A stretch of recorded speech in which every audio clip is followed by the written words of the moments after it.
नमस्कार साथियों। बिहार लाइब्रेरी के जो भी विद्यार्थी तैयारी कर रहे हैं वो सभी एक शानदार प्लेटफॉर्म पर आ चुके हैं जिसका नाम है लाइब्रेरी वाला। दोस्तों, इस चैनल पर अपन ने PYQ टेस्ट सीरीज़ के अंदर क्लास नंबर 3 तक चर्चा कर लिए थे। आज अपने ये क्लास नंबर 4 है जिसके अंदर अपन यूनिट 1 के फंडामेंटल ऑफ लाइब्रेरी साइंस के जितने भी PYQ MCQ है वो देखेंगे। रोज़ के अपन 50% लेते हैं, उसी के अंदर आज भी अपने ये 50% होने वाले हैं। और जो विद्यार्थी बिहार लाइब्रेरी की तैयारी करना चाहते हैं लेकिन फीस अफोर्ड नहीं कर पाते, उनके लिए OG सर एक शानदार और एक अच्छी मुहिम चालू की है जिसके अंदर YouTube पर पूरा कोर्स आपको निःशुल्क करवाया जाएगा। उसी के अंदर साथियों अपनी क्लास नंबर ये 3 चालू हो चुकी है जिसका नाम है history development library in India, Bharat में पुस्तकालयों का विकास किस प्रकार से हुआ। उसकी क्लास YouTube पर डल चुकी है, तो वो भी आप एक बार देख लेना। और इससे पहले अपन ने क्लास नंबर 2 की चर्चा कर लिए थे जिसके अंदर अपन पहली क्लास में ये देखे थे कि लाइब्रेरी की उत्पत्ति, लाइब्रेरी शब्द किस प्रकार से आया, किस भाषा के अंदर लाइब्रेरी को क्या बोला जाता है। उसके बाद में ये देखे थे कि लाइब्रेरी कितने प्रकार की होती है, टाइप्स ऑफ लाइब्रेरी, और लाइब्रेरी के मॉडल कितने प्रकार के हैं। यहाँ तक अपने चर्चा कर लिए थे। और इसी निःशुल्क बैच के अंदर अभी अपनी 30 नंबर की क्लास है history development of library in India, Bharat में पुस्तकालयों का विकास। तो ये क्लास डल चुकी है, ये देख लेना आप। बाकी आज की क्लास शुरू करते हैं। और दोस्तों, मैं आपका अपना OG सर हूँ जो कि लाइब्रेरी साइंस को पिछले 7-8 साल से लगातार ऑफलाइन सेंटर के अंदर राजस्थान के अंदर पढ़ाता आ रहा हूँ। तो मैं सोचा कि क्यों ना विद्यार्थियों के लिए एक बिल्कुल निःशुल्क मुहिम चालू की जिसके अंदर की जाए, जिसके अंदर जो भी विद्यार्थी बड़ी बड़ी फीस अफोर्ड नहीं कर पाते वो आराम से यहाँ पर एक बेसिक से पढ़ सके। ठीक है साथियों, बाकी मैंने भी तैयारी की थी और कर रहा हूँ। मेरा नेट क्वालिफाई है, तो उसी के अंदर आज मैं उसी में आपको भी कुछ बताना चाहता हूँ। मेरा पर्सनल एक्सपीरियंस है, मैंने किस प्रकार से लाइब्रेरी साइंस को याद किया था और मुझे पता है कि एग्ज़ाम के अंदर क्वेश्चन किस प्रकार से आए हैं। अनेक विद्यार्थियों का मैंने चयन भी करवा चुका हूँ। तो चलिए आज का पहला प्रश्न देख लेते हैं। पुरस्कार ऐसे व्यक्ति को दिया जाता है जिसने एक समिति या समूह में लगे एक स्वयंसेवक के रूप इफ्ला के लिए विशिष्ट सेवा प्रदान की है। दोस्तों, इसके अंदर अपन को एक अवार्ड बताना है जिसके अंदर अपन को पुरस्कार ऐसे यह अवार्ड दिया जाता है जिसने एक समिति या समूह में लगे एक स्वयंसेवक के रूप में इफ्ला की विशिष्ट सेवा प्रदान की हो। ऑप्शन 1 है कि IFLA best librarian award, IFLA medal, IFLA scroll of appreciation, IFLA dynamic unit and impact award. दोस्तों, ये क्वेश्चन KVS 2023 की शिफ्ट 1 के अंदर पूछा गया था। तो इसका राइट आंसर मुझे आपको कमेंट में बताना है। और देखो साथियों, अभी तक अपने YouTube चैनल पर मात्र 29 सब्सक्राइबर है। मैं चाहता हूं कि आप इनको जल्दी से जल्दी 50 कर दो ताकि मैं लाइव सेशन लेकर आ सकूं। जब तक आप 50 नहीं करोगे तब तक मैं लाइव नहीं आ सकता YouTube पर। ये इसका एक फीचर होता है YouTube का कि 50 सब्सक्राइब होने पर ही आप लाइव आ सकते हो। तो दोस्तों, इतना कुछ आपको फ्री के अंदर मिल रहा है तो आप इतना सा तो कर ही सकते हो हमारे लिए कि यार एक सब्सक्राइब दाबने के अंदर कौन सा आपके हाथ के अंदर कीड़ा लग जाता है। सब्सक्राइब भी तो करना है। आप बड़े बड़े जो प्लेटफॉर्म है जो जहाँ पर आपको लूटा जाता है, जहाँ पर 1500 रुपये की टेस्ट सीरीज, 3300 रुपये की जो आपकी वो है कोर्स की फ़ीस है, वहाँ पर भी तो आप जाते हो। वहाँ पर तो आपको कुछ बोलना ही नहीं पड़ता, फिर भी आप वहाँ पर जाकर वो टेस्ट सीरीज लेते हो और बस छिड़का कर फिर रोते हो कि यार खास ये कहाँ पर आ गए, कहाँ पर फंस गए। सर आपका तो कंटेंट यूट्यूब पर क्या था, ऐप पर क्या है। तो ऐसी सिचुएशन नहीं आनी पड़े उससे पहले आप यहाँ से जुड़ जाओ, इस चैनल को सब्सक्राइब कर लो। ये मेरी आपसे हाथ जोड़कर विनती रहेगी।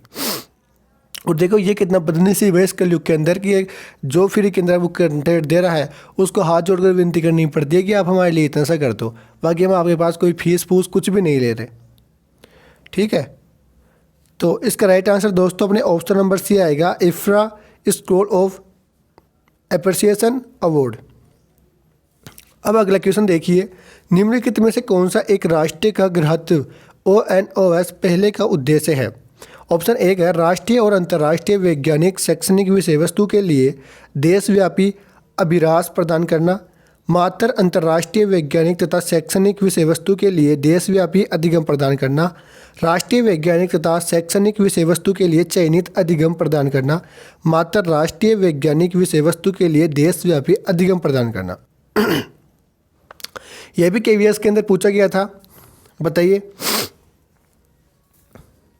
तो इसका राइट आंसर दोस्तों अपने ऑप्शन नंबर 1 आएगा, राष्ट्रीय और अंतर्राष्ट्रीय वैज्ञानिक तथा शैक्षणिक विषय वस्तु के लिए देशव्यापी अभिरास प्रदान करना। अगला क्वेश्चन है, निम्नलिखित में से किसने ग्रंथालय भवनों के लिए अत्यधिक वित्तीय दान दिया। Andrew Carnegie, Melvil Dewey, SR. Ranganathan या टी.डी. नेल्सन? बताओ। तो दोस्तों इसका राइट आंसर अपने ऑप्शन नंबर 1 आएगा, एंड्रू कार्नेगी। दोस्तों ये भी इतनी बार क्वेश्चन पूछा गया है, जिसकी मैं सिर्फ यहाँ पर ये एग्ज़ाम के बारे में बताया हूँ। बाकी ये यूजीसी नेट के अंदर, एमपीएससी के अंदर, पंजाब लाइब्रेरियन के अंदर, उत्तराखंड वाली के अंदर, सबके अंदर दोस्तों ये लमसम क्वेश्चन पूछा गया है। तो आप चाहो तो उसको स्टार ले लेना। और जो मेलविल डेवी है, इन्होंने डीडीसी पद्धति दी थी 1876 के अंदर। इसके 23 एडिशन भी आया था, नवीनतम एडिशन 2011 के अंदर इसका आ चुका था। ठीक है।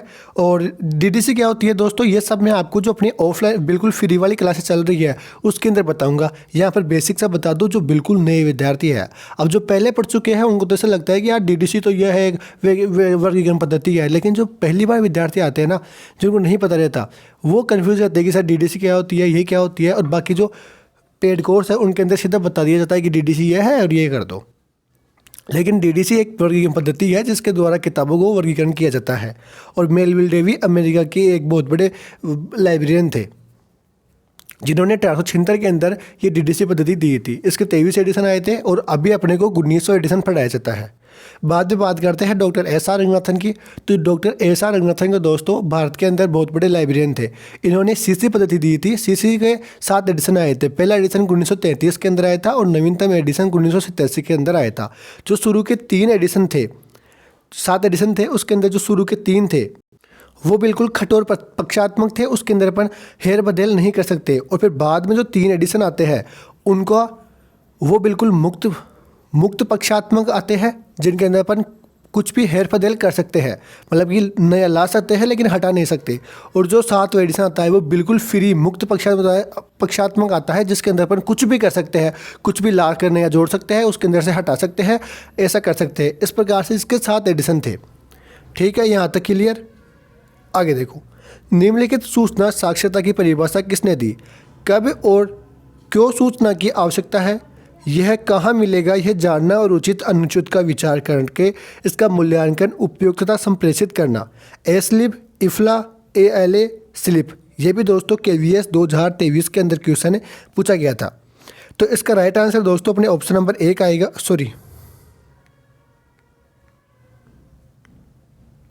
ऑप्शन नंबर डी आएगा, स्लिप। ठीक है दोस्तों, ये सारे एसोसिएशन है जो कि मैं अपनी क्लास आएगी आगे, उनके अंदर बिल्कुल आपको बेसिक से लेकर एडवांस तक सब कुछ पढ़ाऊंगा, कुछ भी नहीं छोड़ूंगा। एक बार आप एसोसिएशन पढ़ लेना, उसके बाद में कहीं पर भी जाकर आप टेस्ट दे लेना। टेस्ट के अंदर आप 100 में से 95% अटेम्प्ट कर दोगे, आराम से सही कर दोगे। ये मेरी वादा है, गारंटी है, क्योंकि मैंने जो कंटेंट बना रखा है वो खुद का मेरा कंटेंट है। उसके बावजूद मैंने और बहुत सारा कंटेंट ऐड किया है। आप जो मेरा कंटेंट पढ़ने के बाद आप चाहे यूजीसी नेट की एग्ज़ाम दे लेना, आपका क्वेश्चन बाहर नहीं होगा। थोड़े दिन से तबीयत खराब थी जिस कारण क्लासें नहीं हो पाई, लेकिन कोई दिक्कत नहीं है, मैं आपको करवा दूंगा।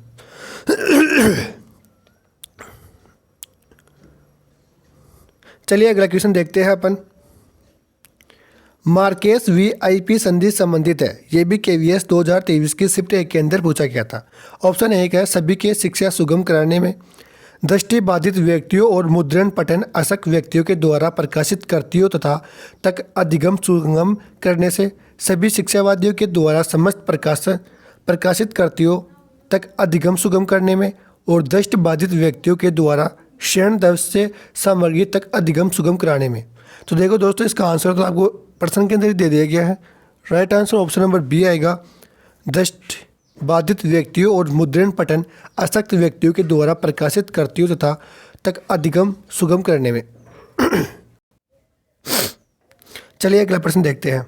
राष्ट्रीय शैक्षणिक डिपॉजिटरी भारत प्रदान करने की एक पहल है। सभी पुस्तकों के लिए एक ऑनलाइन, सभी शैक्षणिक पुस्तकों के लिए एक ऑनलाइन स्टोर हाउस, मात्र समस्त विद्यालयी शिक्षकों के पुरस्कारों के लिए एक ऑनलाइन स्टोर हाउस, और सभी शैक्षणिक आलेखों के एक ऑनलाइन रिपोजिटरी।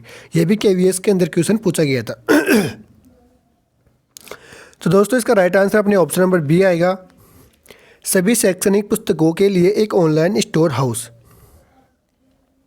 अब देखो दोस्तों, जो अपने डिपॉजिटरी लाइब्रेरी है ना, ये अपने भारत के अंदर 4 डिपॉजिटरी लाइब्रेरी है। ठीक है, इसके अंदर क्या होता है कि जो भी लेखक अपनी कृति छापता है, अपनी कोई किताब छापता है, तो उसकी एक फ़ोटोकॉपी इस लाइब्रेरी के अंदर जाकर जमा करानी रहती है। ठीक है, उसको बोलते हैं डिपॉजिटरी लाइब्रेरी।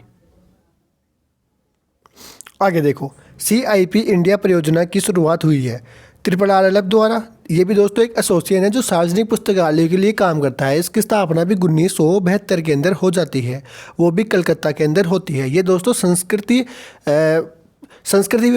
विभाग के अधीन आता है इस वक्त।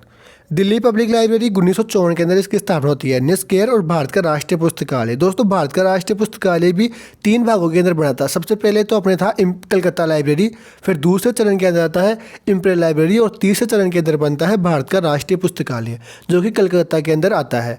पहला चरण, दूसरा चरण, तीसरा चरण में इस प्रकार से 2 लाइब्रेरी थी, उनका मिश्रण करके एक लाइब्रेरी बना दी है जिसको बोलते हैं भारत का राष्ट्रीय पुस्तकालय। इसके प्रथम अध्यक्ष कौन थे? जो भारतीय अध्यक्ष थे वो थे हरिनाथ डे, और जो प्रथम में विदेशी अध्यक्ष थे वो थे मैकलेफ के नाम से आ जाते हैं। इस प्रकार से दिया संपूर्ण में पढ़ाऊंगा। ये अपने भारतीय जो संविधान का अनुच्छेद 62 है उसके तहत इसका निर्माण किया गया था। वो संपूर्ण जानकारी दोस्तों मैं बताऊंगा, आपको याद भी कराऊंगा कि मैंने किस प्रकार से याद किए थे। जो भी जुगाड़ है वो सारे जुगाड़ इसके अंदर लगा देंगे। ये RSS भी 2022 के ग्रेड 3 के अंदर पूछा गया। तो CIP इसका राइट आंसर दोस्तों ऑप्शन नंबर 1 रहेगा RRRLF। अब CIP की जो स्थापना थी वो 1971 के अंदर हो जाती है, क्योंकि अपन ऐसे बोलते हैं कि कई CIP बन रहे हैं, कई VIP बन रहा है। VIP क्या बन रहा है? 7-1 बैठ जा, 7-1 बैठ जा, 7-1 मिनट बैठ जा। अपने राजस्थानी भाषा के अंदर ऐसा बोला जाता है कि कई VIP बन रहे है तू, थोड़ी 7-1 मिनट तो बैठ जा एक जगह। तो 7-1 यानी 1971, और VIP क्या बन रहा है? यानी CIP। इस प्रकार से इसका स्थापना 1972 के अंदर हो जाती, 71 के अंदर हो जाती है। आपको भी इस प्रकार से याद रखना है कि क्या VIP बन रहा है? 7-1 तो बैठ जा, 7-1 मिनट बैठ जा। आगे देखो, इसका आंसर ऑप्शन नंबर 1 है, ये लो। अगला क्वेश्चन देखो, निम्नलिखित में से कौन सा बौद्धिक संपदा को सुरक्षित नहीं करता है? डेटा इनक्रिएशन, डिजिटल वाटरमार्क, अनूठा एनकोडेड लाइसेंस, प्लग इन्स या RSS। ये क्वेश्चन RSS भी 2022 के ग्रेड 3 के अंदर दोस्तों क्वेश्चन पूछ लिया गया था। तो इसका राइट आंसर दोस्तों अपने ऑप्शन नंबर D आएगा। ये लो, एक सेकेंड, D आएगा प्लग इन्स। दोस्तों बौद्धिक संपदा यह है कि जब कोई लेखक कोई कृति छापता है, कोई पुस्तक छापता है, तो उसका कोई दूसरा व्यक्ति उसको कॉपी ना कर पाए, इसलिए बौद्धिक संपदा दी जाती है। इसके अंदर ये जो लेखक की मृत्यु हो जाती है 60 साल तक होता है, मृत्यु के बाद 60 साल तक दोस्तों ये उसी लेखक के पास इसका कॉपीराइट होता है। ठीक है, तो उसको बोलते हैं बौद्धिक संपदा। अगला क्वेश्चन देखो, सूचना पुनः प्राप्ति का पद किसके द्वारा प्रतिपादित किया गया था? HP Luhn, Martin Taube, Calvin Mooers, Derek Austin. तो दोस्तों इसका राइट आंसर दोस्तों अपने ऑप्शन नंबर B आएगा, कोल्विन मूर्स। अब देखो B यहाँ पर A है, उसके बाद में सीधा C आ गया, तो इसको मत देखो, एक बार यहाँ देखो B, ये रहा कोल्विन मूर्स। एक बार और सुन लो, कोल्विन मूर्स इसका सूचना पुनः प्राप्ति का पद रहेगा। अब सूचना पुनः प्राप्ति को दोस्तों इसको क्या याद करोगे? इसको समझाने की कोई बात नहीं है, इसको सीधा सा फैक्ट है, सीधा सा अपने को याद रखना है। पुनः प्राप्ति मूर्स, पुनः प्राप्ति मूर्स 3-4 बार आप बोलोगे तो आपको वैसे ही याद हो जाएगा। अगला देखो, सूचना अंतरण शब्द किसके द्वारा प्रतिपादित किया? Beesman, SR Ranganathan, Calvin Mooers, J Martin. तो इसका राइट आंसर दोस्तों ऑप्शन नंबर 1 रहेगा अपने बीसमैन। इसको भी कुछ याद करनी है दोस्तों, ये कुछ फैक्ट होते हैं, कुछ समझने वाली चीज़ होती है। जैसे अपने क्लासिफिकेशन, कैटालॉगिंग, ये अपने समझने वाली है। बाकी जो फैक्ट है वो आपको याद ही करना पड़ेगा। जैसे इंडेक्सिंग चलेगी अपने, तो उसको सिर्फ आपको याद ही करना पड़ेगा। अब याद कैसे करोगे वो मैं आपको बताऊंगा, जुगाड़ कैसे बनाना है वो मैं आपको बताऊंगा। ठीक है, जो अपने प्रेसी, पॉप्सी, साइटेशन, ये जितने भी इंडेक्सिंग स्कीम है वो सारी आपको किस प्रकार से याद करनी है वो मैं आपको करवा दूंगा। अगला है, ट्रेडिशन नॉलेज डिजिटल लाइब्रेरी विकसित एवं प्रतिबंधित है। बताओ, RSS भी 2022 के ग्रेड 3 के अंदर दोस्तों ये क्वेश्चन पूछा गया। तो इसका सीधा सा आंसर मैं आपको बता दूं, इसका right answer option number C आएगा अपने CSIR और आयुष मंत्रालय द्वारा।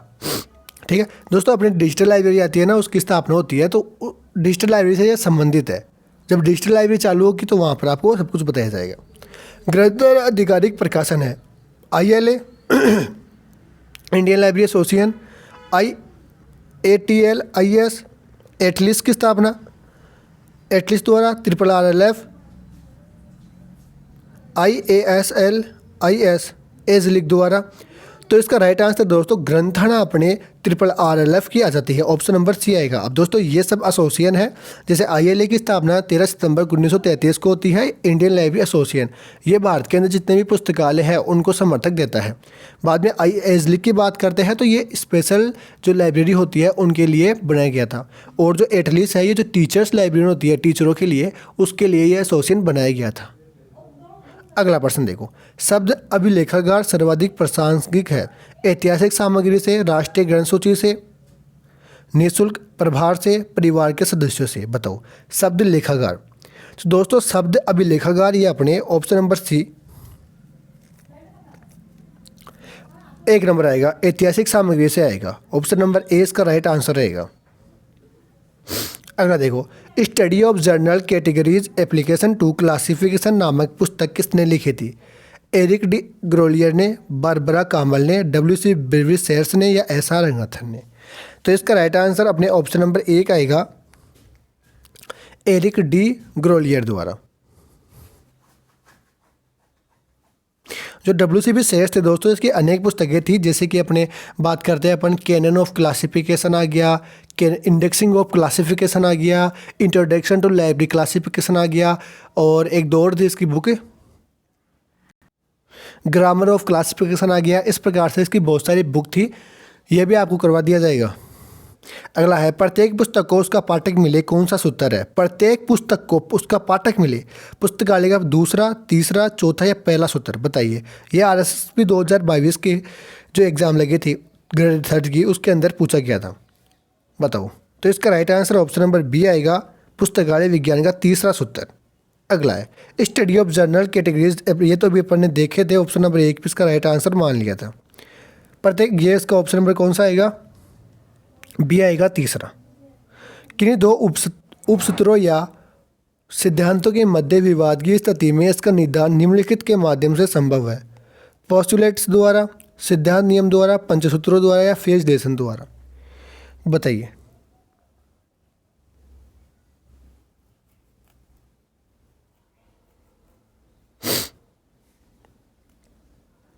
तो इसका right answer option number C आएगा, पंचसूत्रों द्वारा। जो 5 लॉ ऑफ लाइब्रेरी साइंस थे, रंगनाथन द्वारा 1928 के अंदर दिए गए थे, उनके द्वारा जब कोई दो सूत्रों के अंदर बीच में विवाद की स्थिति उत्पन्न हो जाती है तो इनका उपयोग लिया जाता है। अब मुझे कमेंट में आप ये बताना कि जो अपने 5 लॉ ऑफ लाइब्रेरी साइंस थे वो कौन कौन से थे, तब मालूम आपकी तैयारी अच्छी है। अगला है, ज्ञान उद्योग की अवधारणा के प्रतिपादक कौन है? फिटिस मेस्लेब, एलन फोस्टर, डेविड किंग या ओ हेल्मर? ये URO असिस्टेंट 2018 और RSSB यानी पर्सन रिपीट हो गया था। इसलिए बोलता हूँ कि जितने PY की क्वेश्चन है, मैं आपको एक बेच चला दूंगा जिसके अंदर आपको जितने भी पुराने पेपर है वो सारे सॉल्यूशन करवा दूंगा। पुराने पेपर जितने भी आज तक के पेपर लग चुके हैं वो सारे सॉल्यूशन करा दूंगा, जो कि लमसम में 170 के आसपास मेरे पास पेपर है पुराने, जिसके अंदर नेट के आ गए, DSSB के आ गए, NVS के आ गए, स्कूल लाइब्रेरियन के आ गए, जितने भी एग्जाम लग चुकी है उन सभी के पेपर है। तो वो मैं एक बैच चालू करके उसके अंदर आपको करवा दूंगा, उसकी टेंशन मत लो, एक बार आप सिलेबस कंप्लीट करो। ज्ञान उद्योग की अवधारणा के प्रतिपादक कौन है? तो इसका right answer option number A आएगा अपने, एक मिनट,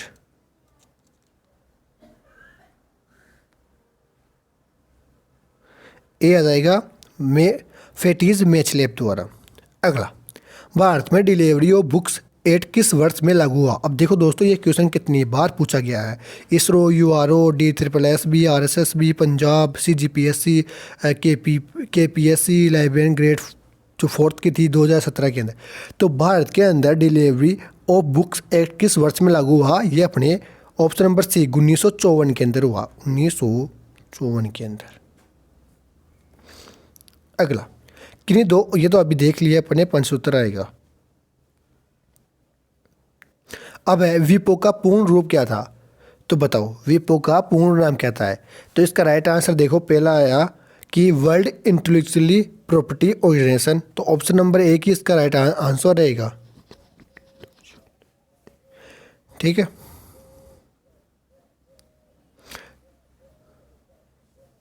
पुस्तकालय विज्ञान के कौन से नियम के अनुसार यह कहा गया है पुस्तकालय बढ़ता है और अंतहीन बढ़ता है? मतलब पुस्तकालय का विकास बढ़ता रहता है और बढ़ता रहता है और बढ़ता रहता है। द्वितीय नियम, चतुर्थ नियम, तृतीय नियम, चतुर्थ नियम या पंचम नियम? आरएसएसबी के अंदर पूछा गया। इसका right answer option number D आएगा, पंचम नियम। अगला है, लेखन प्रणाली का आविष्कार किसने किया? दोस्तों जो अपनी पहली क्लास हुई थी उसके अंदर मैंने आपको करवाया था कि लेखन प्रणाली का जो आविष्कार है, लेखन प्रणाली का जो आविष्कार है वो अपने प्राचीन मिस्रवासी द्वारा किया गया था। ये ऐसे कि ऐसे मैंने अपनी जो पहली क्लास हुई थी जिसके अंदर अपन पुस्तकालय की उत्पत्ति के बारे में देखे थे, उसके अंदर ये बताया था। इफ्ला की स्थापना के समय इसका मुख्यालय कहाँ था? पेरिस, लंदन, हेग या डेडेनबर्ग? आरएसएसबी 2020 के अंदर दोस्तों ये क्वेश्चन पूछ लिया गया था इफ्ला का। तो इसका right answer option number D आएगा अपने, सॉरी ऑप्शन नंबर सी आएगा, द हेग के अंदर। अगला है, यूनिसिस्ट कार्यक्रम किसके द्वारा प्रारंभ किया गया था? यूनेस्को, यूएनओ, इफ्ला या डब्ल्यूएचओ? आरएसएसबी 2003 के अंदर दोस्तों ये क्वेश्चन पूछा गया था। तो इसका राइट आंसर डब्ल्यूएचओ,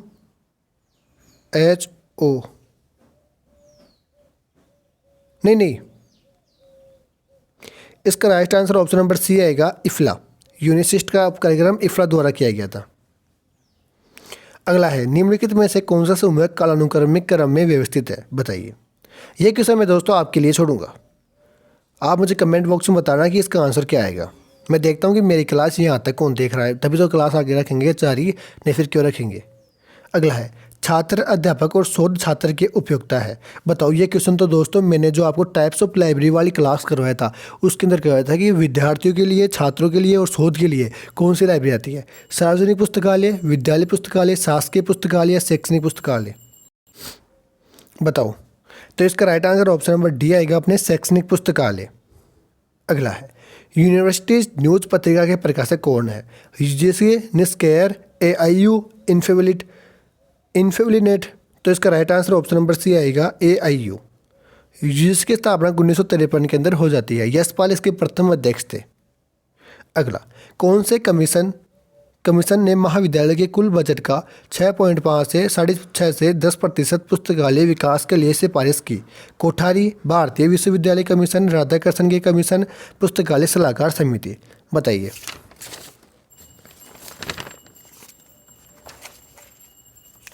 तो इसका राइट आंसर दोस्तों ऑप्शन नंबर 1 आएगा, Kothari commission. Raja Rammohan Roy library foundation की स्थापना किसने की? बताइए। तो इसका राइट आंसर दोस्तों ऑप्शन नंबर बी आएगा, डिपार्टमेंट ऑफ कल्चर, भारत सरकार द्वारा।